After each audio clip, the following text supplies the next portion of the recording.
हम जंग जीत गए, हम ये कर दिया और ये हो गया, है फजूल बातें। लेकिन आप ट्रैवलिंग करते हैं ना दुनिया में, तो जो पाकिस्तान की इज्जत हुई अल्हम्दुलिल्लाह, तो हमें भी खुशी होती है, चलो हमारी भी इज्जत हुई। कितना खुश है दुनिया के लोग। और हमारे अभी भी जो गद्दार वतन है ना, वो अभी भी इस खुशी पे खुश होने के लिए तैयार नहीं। वो अभी भी कह रहे हैं एक्चुअली ये मिली भगत थी, एक्चुअली ये था, असल में दोनों तरफ इलेक्शन का मसला है। तुम्हारा दिमाग में भूसा भरा हुआ है, तो इसका कोई इलाज नहीं। तो दुनिया जाओ, दुनिया में जाओ, लोग कह रहे हैं भाई हमने सऊदी अरब में इस दफा जो अपनी इज्जत देखी, इससे पहले नहीं देखी थी। अरबी तो लिफ्ट ही नहीं कराते थे, इस दफा अरबी भी शेख पाकिस्तान वल्लाह ऐसे मुसाफा कर रहे हैं, वल्लाह सेल्फियां ले रहे हैं पाकिस्तानों के साथ सऊदी। कोई सोच सकता था? वो अलग बात है, हमारी हरकतें दुनिया में ऐसी हैं कि ये मुझे लग रहा है कि थोड़े दिनों में ये इज्जत इल्लीगल काम माशाल्लाह पाकिस्तानी बहुत कर रहे हैं, अल्लाह बचाए। शलवार कमीज में मैंने बयान किया था ना, तो थोड़ी सी शलवार कमीज की इज्जत बहाल हो गई थी। अल्लाह करे ये बहाल ही रहे। चंदा मांगते हुए ना पकड़े जाए, वहां पे आप भीख मांगते हुए ना पकड़े जाए, इल्लीगल कामों में ना पकड़े जाए। तो अपने कल्चर को इज्जत दिलवानी चाहिए। खैर, तो वो उसने कहा था हम ही पे हमला कर दिया, तुम क्या करें, हम तुम हमें मार रहे हो, हम बैठे रहे आराम से, तुम्हारे अलावा किसी और पे हमला करें हम? तो लेकिन एक अरबी ने कहा, भी मैं हज करने गया था, एक सऊदी ने बोला बड़ी खानदानी बात, कह रहे यार इंडिया ने तुम लोगों पे हमले किए, तुमने एकदम रख के जो लगाया है ना, उसके बाद क्या हो गया, मोदी चुप। इस पे भी मीम्स आई हुई हैं। एक आदमी दूसरे को जा जाके छेड़ रहा है, तंग कर रहा है, ये आराम से बैठा हुआ है, वो फिर आके छेड़ता है, ये आराम से बैठा। थोड़ी देर में से उठाओ, बड़ा एक लगाया, वो आराम से बैठ गया। इंडिया एक हफ्ते से मुसलसल मोदी जो है वो कभी ड्रोन मार रहा है, कभी मिसाइल मार रहा है, फिर मीडिया पे अलग। उनका मीडिया भी अजीब तरीके से उनका बिहेवियर, टिक के बयान ही नहीं देते, कलाबाजियां खा रहे हैं, ये हो गया, ये हो गया। अल्लाह का शुक्र है हमारी एयरफोर्स ने एक रख के एक खींच के लगाया है। उसके बाद फौरन अमेरिका से राब्ते, तुर्की से राब्ते, भाई जंग बंद करवाओ। भाई साहब शुरू आपने की थी, ये तो जंग चलती रहती 6-7 घंटे, एक दिन पूरा पाकिस्तान ने लगा देना था, पूरा उड़ा देना था। तो बड़ी बड़ी ताकतें बीच में पड़ी हैं, और ये भी कितनी नालायक ताकतें आप देखो। जब वो मार रहा था तो ये बीच में नहीं आए। सऊदी सफीर आया, उसको मना कर दिया। सऊदी सफीर आया था जंग रुकवाने के लिए, उसको अमेरिका ने राब्ता थोड़ा बहुत, ये भी कोई इखलास से राब्ता नहीं कर रहे थे, थोड़ा बहुत राब्ता के बंद करो, नहीं कर रहे हम। पाकिस्तान ने जब रख के 2-4 तबीयत से 2-3 चमाट लगाए हैं ना तबीयत से, तो फिर ये बड़ी ताकतें भी सीरियसली इन्वॉल्व हुई हैं कि जंग नहीं, हमें अमन चाहिए। इससे पता चलता है ये दुनिया में चलती उसकी है जिसके पास डंडा हो। दुनिया दलाइल से बात नहीं मानती है मेरे भाई, दुनिया डंडे की ताकत समझती है। आज हम एटमी पावर ना होते ना, प्रोग्राम बढ़ चुका होता हमारा। इसलिए जो हमारे एटमी साइंसदान है, डॉक्टर अब्दुल कदीर खान है, इनके लिए दुआएं करनी चाहिए। डॉक्टर अब्दुल कदीर खान भी, उनके अलावा भी बहुत सारे साइंटिस्ट हैं, ये एक आदमी का काम नहीं होता। तो इन सब के लिए दुआ करनी चाहिए, एयरफोर्स के लिए, नेवी के लिए, आर्मी के में जो हमारे फौजी बॉर्डर पे लड़ रहे हैं उनके लिए। आप गरीब हो लेकिन पावरफुल हो ना, सर उठा के जीते हो। आप मालदार हो लेकिन गुलाम हो, कोई फायदा नहीं है। तो पाकिस्तान की इज्जत हो गई भाई, वरना हमारे पास है क्या? तो मेरे भाई कुरान क्या कहता है, लखल्कुस समावाति वल अर्दी अकबरु मिन खल्किन नास, जिसने आसमानों और जमीनों को बना दिया, जिसने तुम्हें पहली दफा आदम से वजूद में लाया। अलम नजअल लहु ऐनैन, क्या हमने तुम्हारी आंखें नहीं बनाई? इन आंखों में बीनाई कैसे आ गई मेरे भाई? व लिसान व शफतैन, क्या जबान नहीं बनाई, इसमें चखने की सलाहियत? और अल्लाह ने कान दे दिए, दिल दे दिया, इतनी सारी चीजें, हर चीज एक अल्लाह की कुदरत का अलग नमूना है। तो अल्लाह कहते हैं क्या वो इस बात पर कादिर नहीं है, अला अन यखलुका मिसलहुम, वो तुम्हें दोबारा बना दे? बला, क्यों नहीं? फिर अल्लाह खुद ही जवाब देता है, क्यों कादिर नहीं है भाई? ये कोई अकल से बैद नहीं है, वो दोबारा बना सकता है, वो 100 बार बना सकता है। तभी अल्लाह ने जिस पैगंबर पे भी अपना कलाम भेजा, उन पैगंबर को वही के शुरू में बता दिया, इन्न साअत लआतियतुन। हजरत मूसा अलैहि सलाम को जब अल्लाह ने कोहे तूर पे बुलाया और खिताब किया, तो मूसा अलैहि सलाम से क्या फरमाया, इन्न साअत आतियतुन अकादु उख्फीहा, ए मूसा अपनी कौम को जाके बता दो तुम मरने के बाद फना नहीं होते, एक दिन क़यामत का दिन होगा जिस दिन मैं सबको जिंदा करूंगा। अकादु उख्फीहा, उस दिन की तारीख किसी को नहीं बताऊंगा। तो क़यामत क्यों आएगी है अल्लाह? इसका भी अल्लाह ने जवाब दिया, लितुजज़ा कुल्लु नफ्सिम बिमा तसआ, ताकि हर शख्स को अपने किए का बदला मिल जाए। दुनिया में ये बदला नहीं मिलता। जो मुल्हिद एथियस्ट लोग आखिरत के मुनकिर हैं, वो इंसान को दरिंदा बना रहे हैं, जानवर बना रहे हैं, क्योंकि जब आखिरत नहीं है फिर आप जो चाहे करो। दुनिया में थोड़ी सजा मिलती है, बहुत कम सजा मिलती है दुनिया में, और जितना जुर्म होता है उतनी मिलती भी नहीं है। 100 इंसानों को कत्ल किया आपने, एक दफा फांसी पे लटकोगे ना, क्या ख्याल है? और अब तो दुनिया में फांसी की सजा ही खत्म हो गई है। 100 इंसानों को मार दिया, जेल, और उसमें भी अगर आपके पास पैसे हैं तो जेलों में भी कबाब बिरयानियां मिल रही होती हैं। मैं तो दुनिया में ट्रैवलिंग है, बड़े बड़े लोगों से मिलता हूं भाई, हर एक से 10-10, 20-20 साल जेल काट के आए। मैंने कहा आप 20 साल कह रहे ड्रग्स में पकड़े गए थे, 20 साल जेल काटी। मैंने कहा जेल में कैसी जिंदगी? कह रहे हैं इतनी मजे की जिंदगी थी। मैंने कहा क्यों भाई, मजे की क्यों थी? कह रहे हैं भाई हमारा जिन दहशतगर्दों से राब्ता था इतने पावरफुल थे कि पुलिस वाले हमसे डरते थे, तो वो सारी जेल में हमारी जरूरतें पूरी कर रहे होते। माशाअल्लाह। एक कैदी ने मुझे बताया कि मेरे बारे में फेक न्यूज फैल गई थी कि मैं फला दहशतगर्द का आदमी हूं, हालांकि मैं हूं नहीं कह रहा। कह रहा जब ये फेक न्यूज जेल में फैली है तो मेरी जो इज्जत जेल में हुई है, कह रहे वो मैं जानता हूं और अल्लाह जानता है। कह रहे हम भी गुन्ने बन के बैठे हुए थे कि ऐसी इज्जत पुलिस वाले खुद खिला रहे थे ला। वो डरते हैं बेचारे पुलिस वाले भी कि यार हमने इसको कुछ किया तो ऐसा ना हो ये हमें मरवा दे। तो दुनिया में इंसाफ मिलता है? बोलो नहीं मिलता भाई। कभी मिल भी जाता है, नॉर्मली नहीं मिलता दुनिया में। मैंने भी बताया भाई, जिसकी लाठी उसकी भैंस। अगर एटम बम ना होता है तो मार मुर के चले गए। गजा से ज्यादा बुरे हालात कर दिए होते। आज गजा में देखो क्या हो रहा है, क्या हो रहा है। कमजोर है, कोई पूछने वाला नहीं है, सब ताकतवर का साथ दे रहे हैं, कोई मजलूम के लिए आवाज उठाने वाला नहीं है। तो आखिरत है मेरे भाई, तभी हमें आखिरत का सोच के तसल्ली होती है। ये एथियस्ट लोग ये भी कहते हैं इतना जुल्म दुनिया में हो रहा है तो अल्लाह रोकता क्यों नहीं है? अल्लाह इसका भी जवाब देता है। अल्लाह कहते हैं मैंने दुनिया में करना होता तो मौत के बाद जिंदगी दे के इंसाफ क्यों देता? फिर मैं सारे काम दुनिया में ही निपटा देता ना। दुनिया दारुल इम्तिहान है, एग्जामिनेशन हॉल है। एग्जामिनेशन हॉल में आपके पास इख्तियार होता है, आप पेपर हल करो, गलत जवाब लिखो या सही जवाब लिखो, या बैठ के चाय पीते रहो, सिगरेट पीते रहो। जिस दिन रिजल्ट अनाउंस होगा तो फिर आपके अब्बा आपसे पूछेंगे कि मैट्रिक में कितने नंबर आए, तो फिर आपका वही स्टाइल होगा जो एक मीम में स्टाइल था, ऑस्ट्रेलिया से सवाल आया है।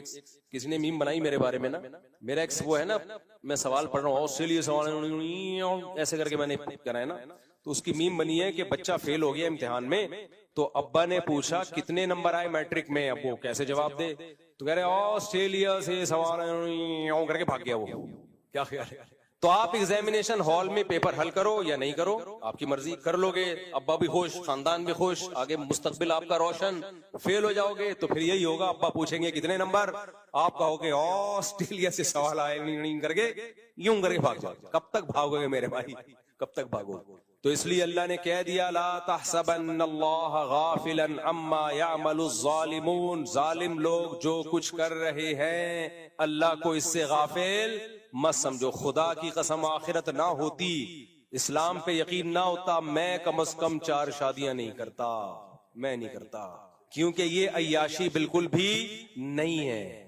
और इस्लाम ने 4 की इजाजत भी दी और बोला सारी तुम्हारे खर्चे पे। गोरा 1 शादी की इजाजत देता है, उसमें भी आधा खर्चा बीवी का आधा शौहर का, और हमें इस्लाम कहता है आप करो 4 लेकिन सारी एक्सपेंसेस किस पे होंगे? आप पे होंगे। तो मेरे भाई कोई पागल ही होगा हम जैसा जो ये काम करेगा। और हम क्यों कर रहे हैं? इतनी जिम्मेदारियां क्यों ले रहे हैं? आखिरत का खौफ। ये ना होता तो हम पागल है क्या ये काम करते? भाई इतना बड़ा ज़र्फ किसी एथियस और मुल्हिद के पास नहीं है। हमारे नबी की आमदन कितनी कम, और आप बेवा खातून से निकाह कर रहे हैं, हजरत उम्मे सलेमा से, जबकि 40-40 दिन घर में चूल्हा नहीं जलता। वो कह रही है मेरे तो बच्चे भी हैं और मेरी उम्र भी ज्यादा है। आपने फरमाया अगर तुम्हारी उम्र ज्यादा तो मेरी तुमसे भी ज्यादा है, और कहा कि बच्चे उनको भी ले आओ। वाह भाई वाह, फाके पढ़ रहे हैं और दूसरों के बच्चों को भी पाल लिया नबी सल्लल्लाहु अलैहि वसल्लम ने। ये आखिरत पर ईमान के बगैर मुमकिन? बोलो नहीं। तो ये मुल्हिद लोग बेईमान बना रहे हैं आखिरत का मुनकिर। इससे शराब कबाब फैलेगी, दुनिया में कत्ल फैलेगा, माँ बाप ओल्ड हाउस में जिंदगियां गुजारेंगे। अभी हमारे एक दोस्त ने यूरोप के किसी कंट्री का बताया, हज पे मिले मुझसे, अभी का वाकया है, हज पे मिले। बहुत सारे लोग दुनिया भर से आते हैं ना। हज एक ऐसी चीज है जो मुख्तलिफ कौमों से आपको मिलाती है। कहने लगे मेरे सामने का वाकया, गोरी कुलीग थी, उससे मैंने कहा, उसकी माँ का फोन आया मैं मर रही हूँ आ जाओ मिलने के लिए, मर रही हूँ मैं, बूढ़ी माँ थी। मैंने कहा चली जाओ, कहती आज मेरा वर्किंग डे, आज मैं छुट्टी नहीं करूंगी। छुट्टी वाले दिन मरती तो चली जाती, मर गई थोड़ी देर में, इत्तला आई के मर गई। कोई नहीं, थोड़ा सा अफसोस हुआ, काश संडे वाले दिन चली जाती ताकि मैं भी टाइम दे देती। ये भी वो गोरी है जो बहुत ही नेक परहेजगार, काश संडे वाले दिन। मैं नहीं कह रहा सारे ऐसे ही होते हैं, लेकिन बहुत से ऐसे होते हैं। मैं नहीं कह रहा सारे अंग्रेज इस तरह होते हैं, लेकिन बहुत से ऐसे होते हैं। क्यों होते हैं? आखिरत नहीं है भाई। हमें पता है, मुझसे सबसे पहला सवाल हुकूकुल इबाद में माँ बाप के बारे में होगा। सबसे बड़े मोहसिन माँ और बाप हैं। अगर वो खुश नहीं है भाई, ये सब नेकियां बर्बाद, कोई फायदा नहीं है। ना हज का फायदा, ना उम्रे का फायदा। मुसलमान के लिए मखलूक में सबसे बड़ा हक किसका है? माँ और बाप का। वो इतनी बीमार थी, आप गई कैसे दफ्तर? आपको तो रहना चाहिए था उसके साथ। और आखिरत के इंकार का नतीजा इन बूढ़ियों के भी अजाब है। एक आध बेटी होगी इसकी, आखिरत पर यकीन होता तो बच्चे होते, पोते नवासे होते, खानदानी निजाम होता मजबूत। तो इसलिए मेरे भाई, ये खुदा का इंकार या आखिरत का इंकार सिर्फ आखिरत में बर्बाद नहीं करेगा, दुनिया का भी बेड़ा गर्क, बर्बाद जिंदगी इन लोगों की। अल्लाह हमें हिदायत दे। एक अंग्रेज की बात बता के बस बयान खत्म करता हूँ। हमारे एक उस्ताद ने कहा कि मैंने किसी अंग्रेज से पूछा कि तुम्हें मुसलमानों में क्या चीज पसंद है? उसने कहा 3 चीजें मुसलमानों में बड़ी खानदानी है। कहते हैं जो मुसलमान हमारे पड़ोस में रहते हैं, कभी उनकी फुप्पो आ रही है मिलने, कभी खाला आ रही है, कभी चचा आ रहा है, कभी ताया आ रहा है, ये लोग खुशी मनाते हैं। अरे हमारा ना कोई फुप्पा, ना खाला, ना ताया, इंडिविजुअल लाइफ है हमारी। 4 कुत्ते रखे हुए थे उस अंग्रेज ने घर में, 4 कुत्ते, कुत्तों से दिल लगाया हुआ है। कह रहे एक तुम लोग के अंदर ये बड़ी खानदानी चीज है, फैमिली सिस्टम है तुम्हारा, हमारा नहीं है। उस अंग्रेज के अल्फाज। दूसरा क्या है? दूसरा ये कि इनमें सबर है, हमारे अंदर सबर नहीं। कह रहे बड़े बड़े हादसे हो जाते हैं, ये सबर करते हैं, हम डिप्रेशन में जाते हैं। ये अंग्रेज के अल्फाज हैं और इसकी सनद बहुत मजबूत है। हमारे उस्ताद कहते हैं तीसरी चीज, कहते हैं तीसरी चीज ये है कि मुसलमान मालदार होते हैं, हम मालदार नहीं होते। आप हैरान हो गए यार। कह रहे हमारे पास जितना पैसा आता है शराब कबाब में खत्म, इनके पास पैसा आता है शराब कबाब में जाया नहीं होता। मैं नहीं कह रहा सारे अंग्रेज, बहुत से इनमें मालदार भी होते हैं, लेकिन आप उन मुल्कों में जाके जब देखोगे तो ये चीजें अपनी आंखों से नजर आती हैं। जब खानदान होता है तो पैसा बचता भी है, स्टोर भी होता है, इंसान अपनी औलाद के लिए जायदादें बनाता है, घर वालों के लिए बनाता है। जब नहीं है, इंडिविजुअल लाइफ है, उसका पता है कोई पूछने वाला नहीं है, कमाएगा शराब कबाब में उड़ाएगा और बुढ़ापे में सिस्कियां ले लेके मरेगा, कोई पूछने वाला नहीं होगा। तो अल्लाह से दुआ है, अल्लाह हमारे ईमान को मजबूत करे भाई। इस्लाम में हमारा आखिरत तो है, दुनिया भी है। दुनिया कुछ टेंशनों में अल्लाह डालता है हमें, बड़ी टेंशनों से अल्लाह हमें बचा ले। अब अल्लाह ने मुझे 4 टेंशन, अस्तगफिरुल्लाह अस्तगफिरुल्लाह, यानी अल्लाह ने मुझे अगर निकाह में डाला है तो ठीक है, कुछ जिम्मेदारियां हैं, गलती से भी मुंह से निकल जाते हैं तो फायदे भी तो हैं मेरे भाई। क्या ख्याल है? हलाल में पाकीज़गी है, मोहब्बतें हैं, बुढ़ापा अच्छा है, और जो आजमाइशें हैं उनमें सबर पे क्या मिलेगा? सवाब। बाकी मुंह काला करते रहो, कभी उस औरत के पास, कभी उस औरत, भंगी चमारों वाली जिंदगी मेरे भाई, घटिया। गधे घोड़े में और इंसानों में यही तो फर्क है। गधे को जो गधी पसंद आए चला जाता है उसके पास। तो इस सूट टाई से थोड़ी इंसान बनता है। हम नहीं कह रहे हम बहुत नेक आदमी हैं, लेकिन इस्लाम की तो खूबी बयान कर रहे हैं ना। अगर हम इस्लाम पे चलेंगे तो इसमें मेरे भाई पाकीज़ा जिंदगी है। अल्लाह हमें नेक बना दे। लेकिन ये शुक्र है, इस जिंदगी से नफरत करते हैं जिस जिंदगी में हमें ये एथियस और मुल्हिद लोग लेके जाए, इस पे 100 दफा लानत भेजते हैं हम। अल्लाह हमें बचाए ऐसी जिंदगी से। अल्लाह समझने की, अमल की तौफीक अता फरमाए। व अलैना इल्लल बलाग। जी मेरा सवाल ये है, तवज्जो दिलानी थी, तो उस तवज्जो दिलाने में उलमा से तो मैं माजरत करूंगा, लेकिन आवाम से नहीं। जो बात ऐसी है कि जैसे हमने उलमा इकराम से ही सुना है कि ईमान के 3 दर्जे हैं। पहला दर्जा ये है कि बुराई को रोक दो, नहीं रोक सकते तो बोल दो, और अगर बोल नहीं सकते तो दिल में बुरा समझ लो।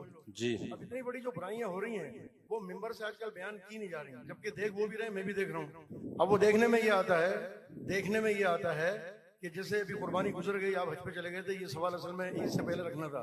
एक जानवर को लाके जो है ना 4 मुसलमान उसके साथ रात को जागते हैं, हाँ। ईशा में उसको घुमाते हैं और फजर में उसके साथ जागते हैं बैठ के।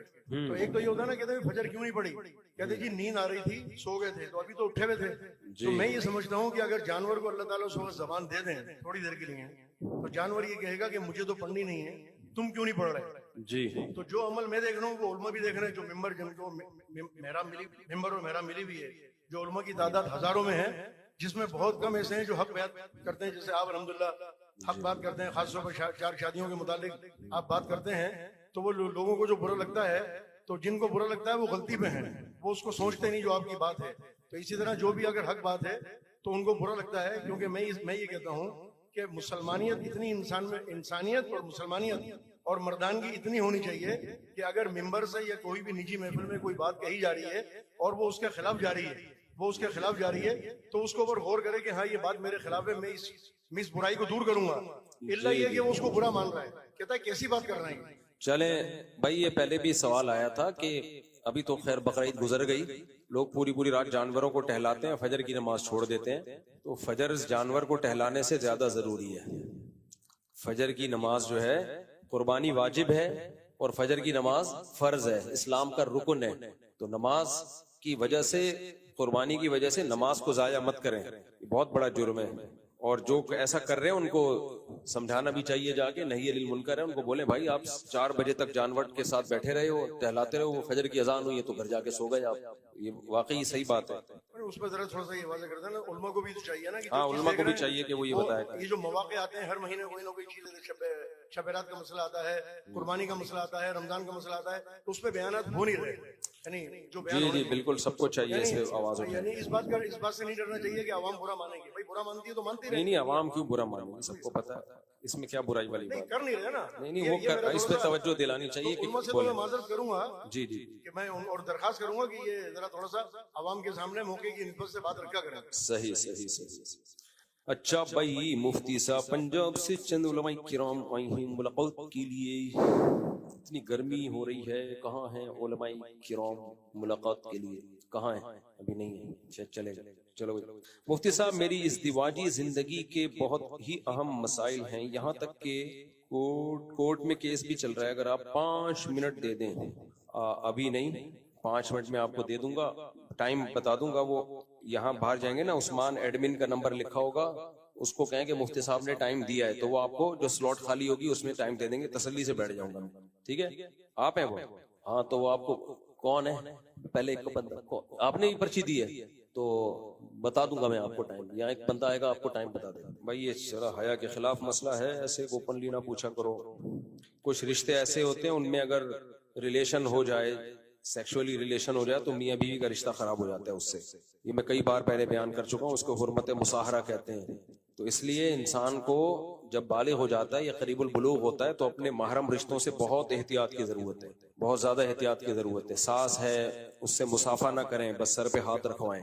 बहू है, बहू को मुसाफा ना किया जाए, ससुर बहू को मुसाफा ना करे, सिर्फ सर पे हाथ रखे, बस। इससे ज्यादा फ्री होने की इजाजत नहीं है।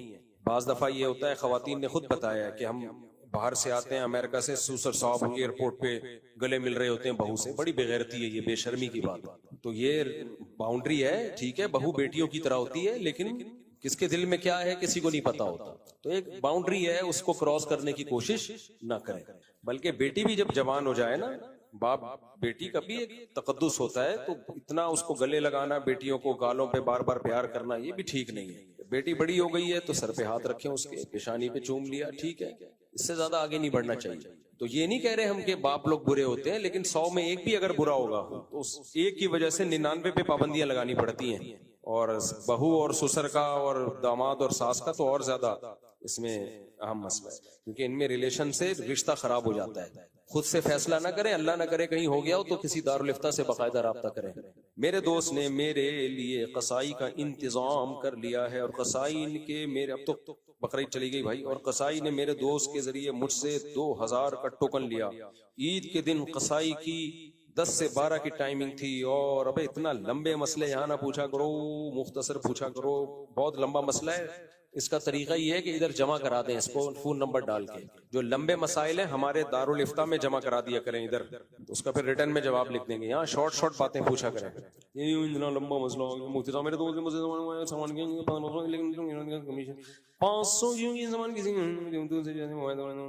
बहुत लंबा ये भी सवाल है, इसको भी मेरे भाई जमा करा दो। ऐसे लंबे लंबे सवाल में पढ़ूं यहाँ पे, फिर उसको समझूं, तो यहाँ लोगों का टाइम बहुत वेस्ट होगा। जो इंडिविजुअल टाइप के सवाल होते हैं आपके, इनफरादी और लंबे भी हों, तो वो जवाब हम देते हैं उसका, और फ्री में ही देते हैं, लेकिन वो यहाँ जमा कराते हैं।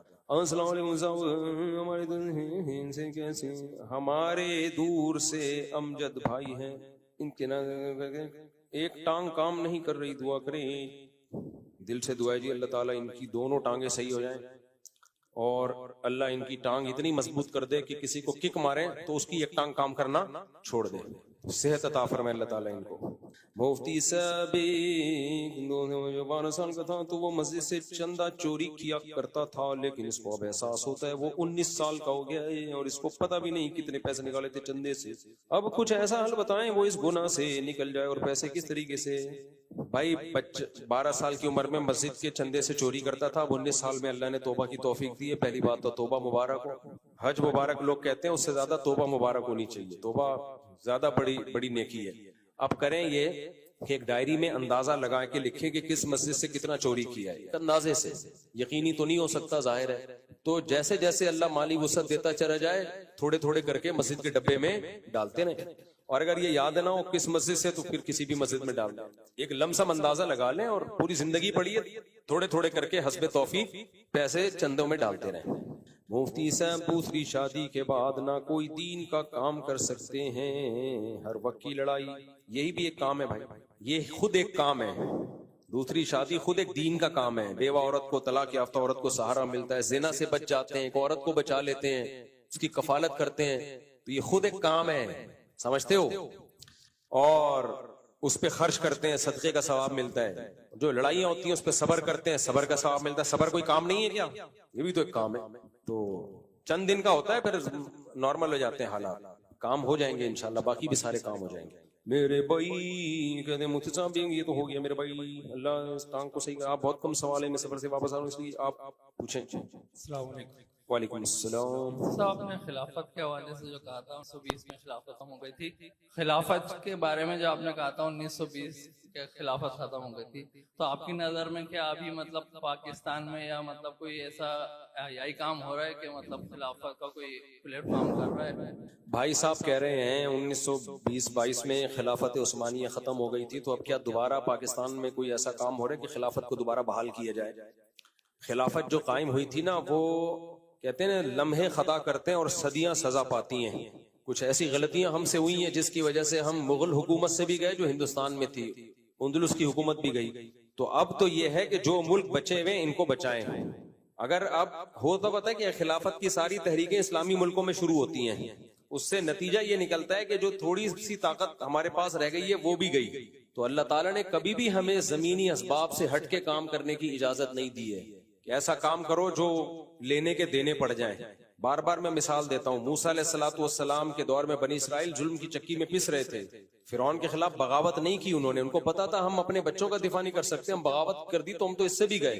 तो अल्लाह ने मूसा को पैदा किया, कलीमुल्लाह को, और उनको भी हुक्म नहीं दिया तलवार लेके चले जाएं आप, बल्कि उनको भी कहा कि जमीनी असबाब को देखें। जब मूसा अलैहिस्सलाम को भेजा कि फिरौन को दावत दो, तो हजरत मूसा ने ग्राउंड रियलिटी पेश की कि अल्लाह मैं कैसे दावत दूं जाके, वो तो मुझे कत्ल कर देगा। यहाँ अल्लाह ने गारंटी ली कि आपको कत्ल नहीं होने दूंगा मैं। तो यहाँ अल्लाह की गारंटी थी, इसलिए फिर मूसा अलैहिस्सलाम गए दावत देने। अगर अल्लाह की तरफ से गारंटी ना होती तो कभी ना जाते। तो अब नबी दुनिया से चले गए, अब हमारे पास कोई गारंटियां नहीं है।